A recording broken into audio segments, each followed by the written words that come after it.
Mulai. Ada suara. Ya. Hilang orangnya. Ya, mulai. Salting. Bismillahirrahmanirrahim. Assalamualaikum warahmatullahi wabarakatuh. Waalaikumsalam. Waalaikumsalam warahmatullahi wabarakatuh. Alhamdulillah, alhamdulillahillazi ja'alani sa'ibadal bilad. Wassalatu wassalamu ala sayyidina Muhammad sallallahu alaihi wasallam. Rabbi shrah li sadri wa yassir li amri wahlul 'uqdatam min lisani yafqahu qawli, amma ba'du.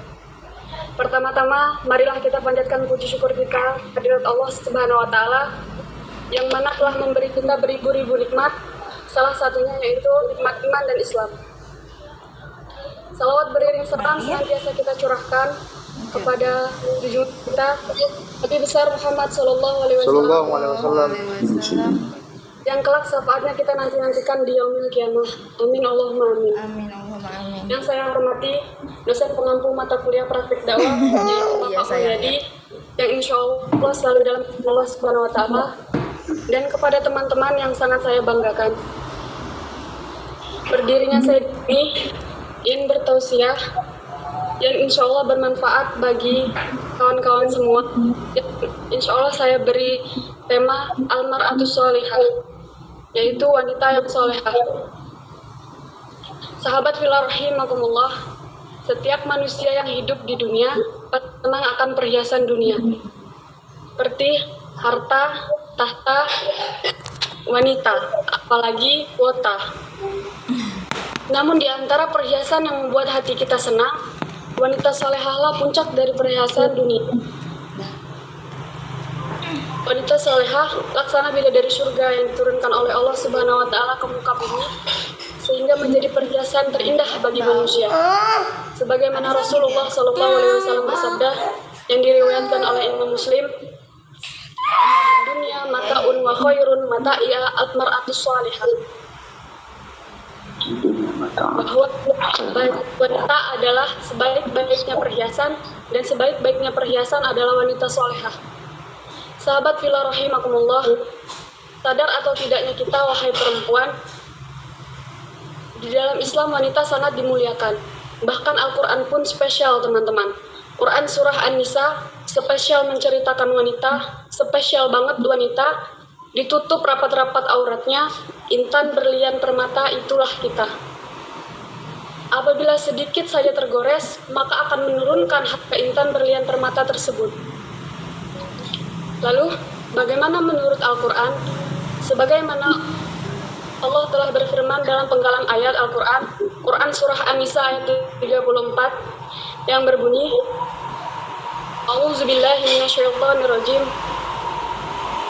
Wassalihatu qanitatun hafizatun lil ghaibi bima hafizallah.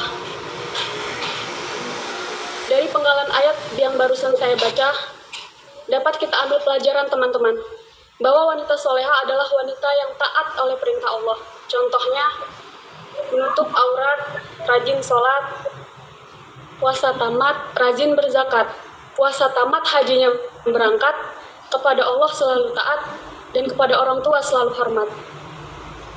Di samping daripada itu, Rasulullah SAW bersabda bahwa ada 3 ciri-ciri wanita solehah. Yang pertama, khairun nisa man tusiruka iza absarta. Apabila kita lihat maka membuat hati kita senang, bukan karena wajahnya, bukan karena penampilannya, bukan karena fisik yang sempurna, tetapi karena inner beauty yang ada di dalam dirinya. Yang kedua, watudi'uka iza amarta. Apabila diperintah maka ia menaatinya. Dan yang terakhir, watahfadu wa baitaka binafsika wa malika. Apabila ia ditinggalkan oleh suaminya, maka ia mampu menjaga dirinya, hartanya, bahkan anak-anaknya. Sahabat billah rahimakumullah, Rasulullah SAW bersabda yang diriwayatkan oleh Imam Ahmad,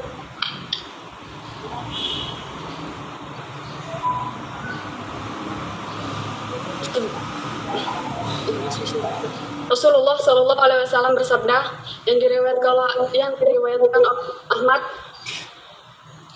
apabila seorang wanita mengerjakan sholat 5 waktu, puasa sebulan Ramadan, menjaga kehormatannya dan taat kepada suaminya, maka katakanlah kepadanya, masuklah engkau ke dalam surgaku dari pintu mana saja yang engkau mau. Wallahu a'lam bishawab. Mungkin cukup sekian tausiah dari saya.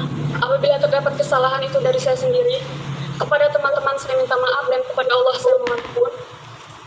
Wallahu musta'an ila yaumil hal. Unzur maqala wal tanzur man qala.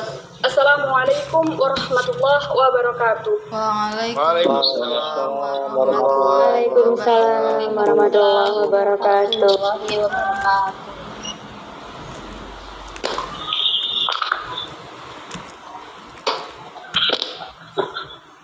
8.40 masih bisa. Satu lagi. Next. Si Cine. Ayo, satu lagi. Silakan. Siapa? Siapa yang sudah pakai? Sudah siap-siap. Aziz ya? Aziz Pak. Aziz. Boleh Aziz ya? Aziz saya pin. Di kosan engkau. Iya. Assalamualaikum warahmatullahi wabarakatuh. Waalaikumsalam warahmatullahi wabarakatuh. Assalatu wassalamu ala asrofil anbiya wal mursalin Sayyidina wa maulana Muhammadin, amma ba'd. Yang saya hormati kepada Bapak Mulyadi selaku dosen pengampu mata kuliah praktik dakwah. Yang saya hormati kepada rekan-rekan yang insya Allah dimuliakan oleh Allah Subhanahu wa Ta'ala. Pertama-tama, marilah kita panjatkan rasa syukur kita kepada Allah Subhanahu wa Ta'ala yang telah berikan kesempatan pada kesempatan hari ini kita dapat berkumpul bersama dalam kegiatan perkuliahan seperti biasa dalam keadaan sehat walafiat. Dua kalinya salawat teriring salam, marilah kita agungkan kepada Tuhan kita Nabi Abu Muhammad Sallallahu Alaihi Wasallam yang kita nanti-nantikan syafaatnya fitri buat dunia dan akhirat. Ini saya akan menyampaikan tentang sopan santun kepada orang tua. Yang kita ketahui pada zaman dahulu ada sebuah kisah tentang maling kundang. Mungkin untuk zaman sekarang maling kundang itu sudah tidak ada lagi di zaman modern seperti ini. Cuman tanpa kita sadari banyak anak-anak sekarang masuk dalam kategori durhaka kepada orang tuanya. Sebagai contoh, sekarang banyak anak-anak yang berbohong kepada orang tuanya, durhaka kepada orang tuanya, mencela orang tuanya, tidak menaati perintah orang tuanya, dan banyak lagi contoh-contoh perbuatan durhaka kepada orang tua. Dalam surat Al-Luqman ayat 16, A'udzubillahi minasyaitonirrajim. Bismillahirrahmanirrahim. Wa wasainal insana biwalidayhi ihsan.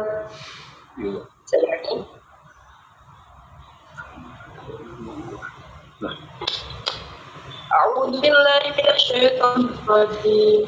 Bismillahirrahmanirrahim. Wa wasainal insana biwalidayhi حملته أمه وهنا على وهن وفصاله في عامين أن اشكر لي ولوالديك إلي المصير. Dan kami perintahkan kepada manusia agar berbuat baik kepada kedua orang tuanya. Ibunya telah mengandungnya dalam keadaan lemah yang bertambah-tambah dan menyapinya dalam usia 2 tahun. Bersyukurlah kepadaku dan kepada kedua orang tuamu. Hanya kepadakulah engkau kembali. Ibu kita telah merawat kita dari balita, dari bayi, dari balita hingga dewasa. Kasih sayangnya tidak akan pernah putus untuk selalu menyayangi kita. Bahkan mungkin hingga kita nanti sudah bermasalah, tetap orang tua tuh kasih sayangnya tidak akan putus dalam kita. Kemudian ada seorang sahabat yang bertanya kepada Rasulullah SAW tentang, wahai Rasulullah, siapakah yang pantas untuk mendapatkan persahabatanku dan pelayananku?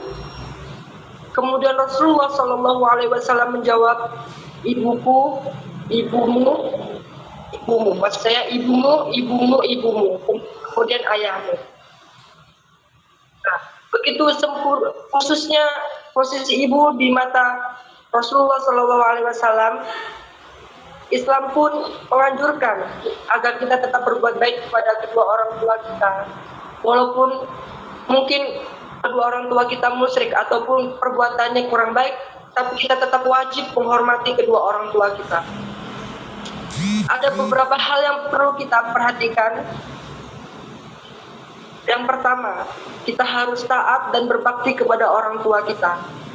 Merendahkan suara saat kita berbicara, kemudian melembutkan nada kita dan berbicara dengan sopan dan santun. Kemudian selalu mendoakan kedua orang tua kita sehabis sholat, yang berbunyi Rabbi firli wali walidayya warhamhuma kama rabbayani shaghira. Kemudian kita harus tetap menjaga sopan santun kepada kedua orang tua kita. Apapun perintah orang tua kita, kita tidak boleh berkata ataupun kita menolak apa perintah kedua orang tua kita. Apabila perintah itu tersebut buruk, dengan sebaik-baiknya kita dapat tetap mengikuti perintah tersebut, tetapi jangan sampai menyakiti perasaan kedua orang tua kita. Satu pesan saya, selagi Allah memberikan kesempatan kepada kita, maka kita gunakan kesempatan itu untuk membahagiakan kedua orang tua kita, menjaga kedua orang tua kita, dan menghormati kedua orang tua kita. Mudah-mudahan kita semua dijadikan anak yang soleh dan solehah, yang dapat berbakti kepada orang tua dan berkumpul bersama di surganya Allah Subhanahu wa Ta'ala. Demikianlah ceramah singkat yang dapat saya sampaikan. Tiada gadis yang tak retak, begitu pun dengan saya masih banyak kesalahan dan kekurangan. Kepada Allah saya mohon ampun. Akhiri, wassalamualaikum warahmatullahi wabarakatuh. Waalaikumsalam. Warahmatullahi wabarakatuh. Oh ya, dan ada 7 orang yang praktek hari ini. Mungkin karena waktu kita cukupkan sampai di sini prakteknya. Saya akan memberi ulasan ya kepada yang sudah praktek dan akan memberikan tema untuk praktek putaran kedua. Ya. Secara umum yang praktek hari ini itu untuk putaran yang pertama sudah bagus ya.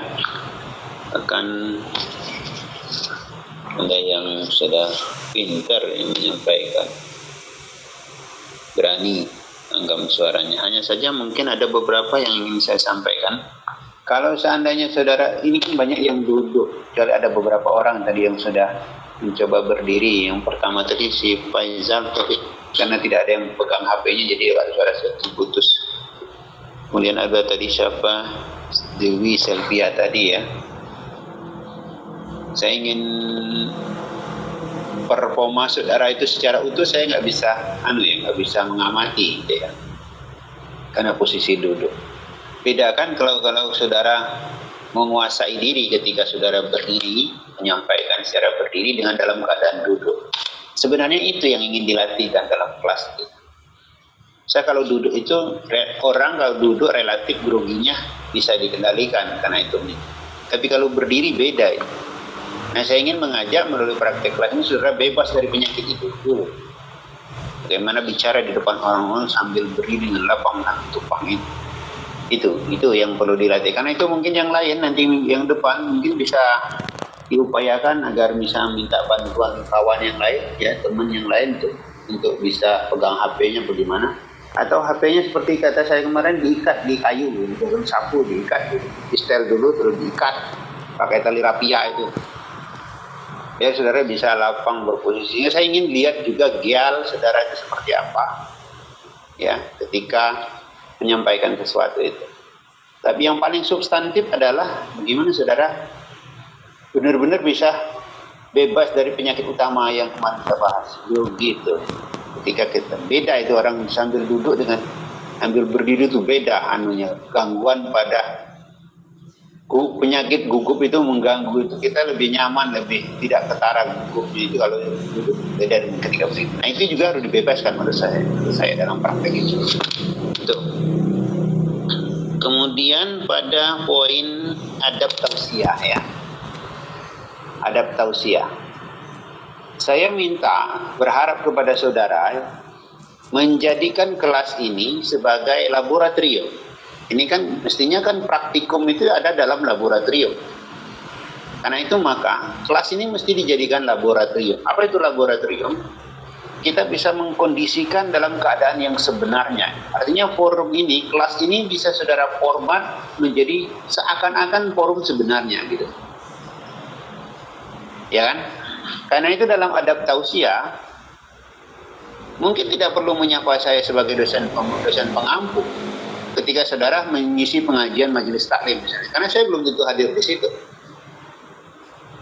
ya kan? Tapi misalnya saudara memilih bahwa saudara menyampaikan tausiah di majelis apa itu, nah di situ ada key person yang mungkin hadir ya.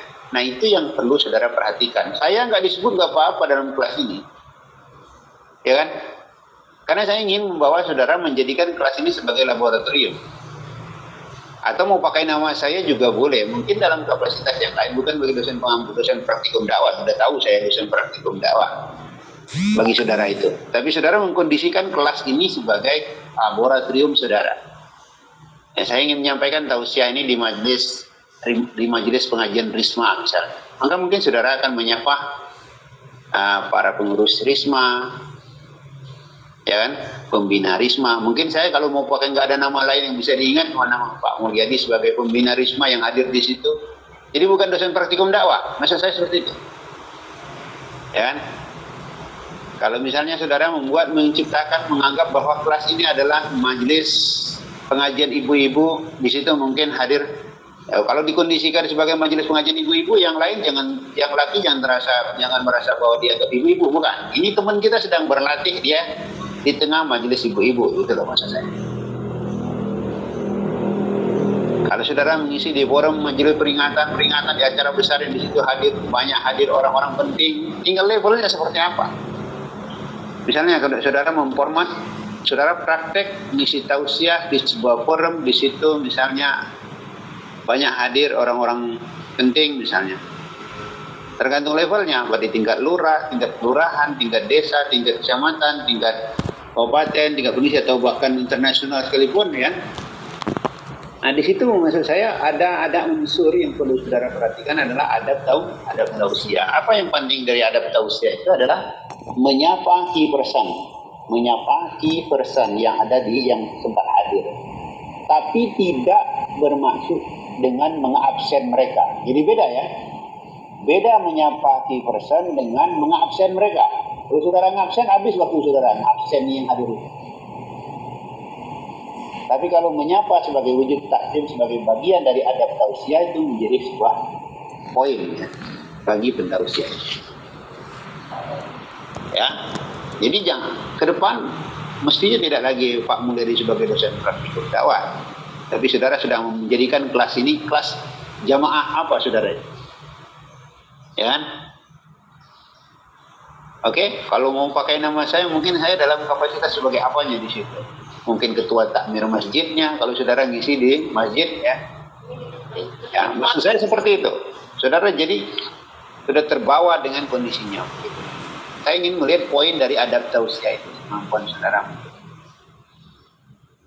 Itu ya poin-poin yang ingin saya sampaikan. Kemudian yang bagian keempat, ini juga yang masih relatif semuanya semua yang sudah praktek tadi ada 7 orang. Bagian ini, bagian improvisasi namanya, adalah kemampuan untuk melibatkan jamaah dalam tausiah saudara.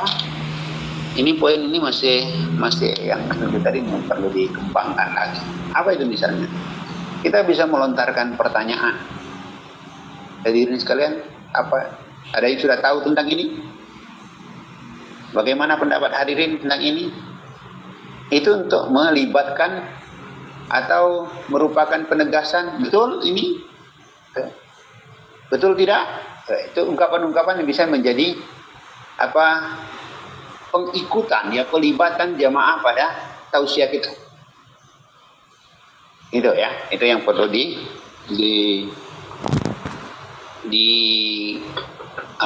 diolah lagi ya. Nah, kemudian di aspek intonasi di dalam ilmu retorika itu ada disebut dengan empasing ya. Nanti apa? Empasi, apa namanya?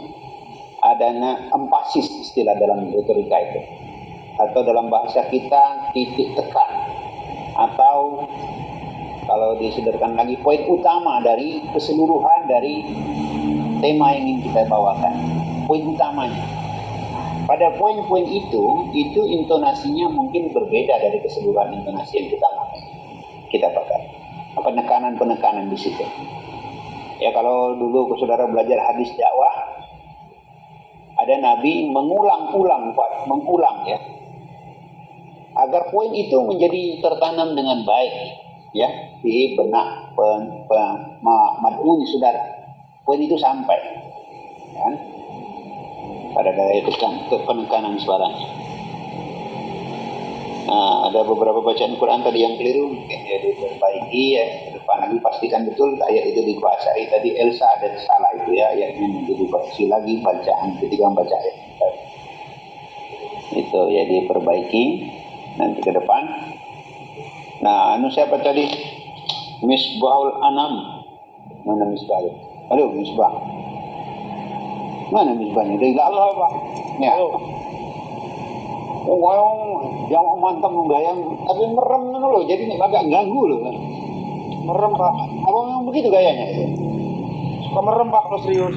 Nah itu bagian dari style performance. Saya jadi no ya. Ya mungkin bisa diolah lagi ya. Ya. Bagi saya itu kenapa jadi penyerapannya begitu ya? Nah, apa mungkin itu style masing-masing ya? Ya Pak. Ya mungkin karena menatap jamaah itu menjadi bagian yang perlu juga diolah ya. Banyak ustaznya banyak begini ya. Misbah ya diolah lagi ke depan. Tapi itu pada umum dari sisi materi saya melihat karena ini tema bebas, materi lebih bisa di aspek penguasaan materinya bisa dikuasai dengan baik. Kita bisa menguasai materi. Itu beberapa poin yang saya perhatikan dari apa yang kita tampilkan dari 7 orang yang sudah berani tampil di sini ya, di forum pertama kali kita praktek. Oke, sekarang saya akan beri tema kepada mereka yang bertujuh. Faizal Zen ya, Faizal Zen itu nanti ya Faizal Zen ya, untuk tema putaran kedua kamu isi tausiah di acara peringatan Tahun Baru Islam. Ya, sudah dipesan. Laksanakan Pak. Ya, itu siapkan ya materinya. Kemudian Misbahul Anam, ini kamu siapkan materi, diminta untuk ngisi tausiah di acara peringatan Maulid Nabi. Masya Allah. Kemudian baik Pak. Ganda. Nah, ganda ini tadi ada koreksi bacaan dalam bacaan Quran ya. Ganda mana ganda? Halo ganda. Mana ganda? Halo. Ada Pak. Ya, ganda. Mana videonya? Kamu dimatikan. Saya mendengar huruf zalmu itu ketukar dengan bunyi jim, wanda jim. Kenapa itu? Makhrajul huruf ya, diperhatikan. Ya Pak. Izal, zai dan jim itu berbeda. Kalau ketika dia bunyi ji itu hurufnya beda dengan gitu ya. Ya Pak. Itu dikoreksi bacaan. Yuk ceramah nanti di peringatan Isra Mi'raj. Masya Allah. Ya. Kemudian Elsa Junia Ini nanti isi pengajian, isi ceramah di acara peringatan Nuzul Quran. Nuzul Quran. Iya Pak. Ya. Kemudian Rani, Rami. Yuk isi tausiah di acara halal bihalal. Momentum Idul Fitri, orang banyak gelar acara halal bihalal ya. Yuk isi tausiahnya di sana. Rami ya. Kemudian ini Dewi Sylvia ya. Iya Pak. Ya, kamu isi, ini ada permintaan dari yang mengadakan syukuran dapat bayi. Walimatul aqiqah wa tasmiyah. Nah, minta Ustazah Dewi Sylvia untuk menyampaikan tausiah. Saya dapat bayi, kami mengadakan akikah, syukuran akikah. Ya, itu Dewi Sylvia. Kemudian Aziz, ini kamu isi tausiah, ada orang syukuran khitanan. Ada orang khitanan, gelar acara tasyukuran khitanan, minta isi tausiah dan minta Aziz ngisinya. Ya. Oke, 7 orang sudah mempersiapkan tema-temanya. Karena sudah dipesan jauh hari, mestinya putaran kedua itu relatif lebih bagus, menarik karena dia sudah dipersiapkan. Oke, saudara, mungkin untuk hari ini cukup sampai di sini kuliah kita ya, 9:01. Sekarang semuanya on di kamera. Saya ingin screenshot. Aktifkan kamera masing-masing.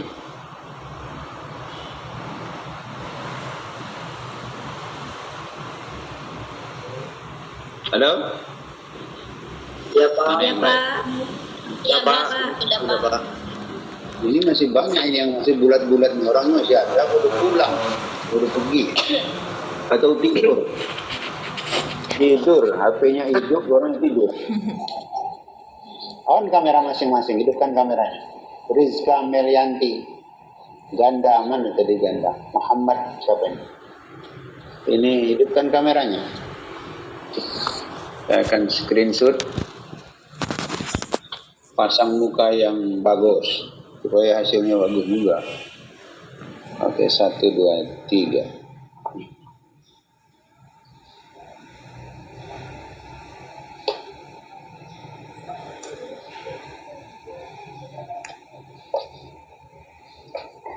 Udah belum Pak?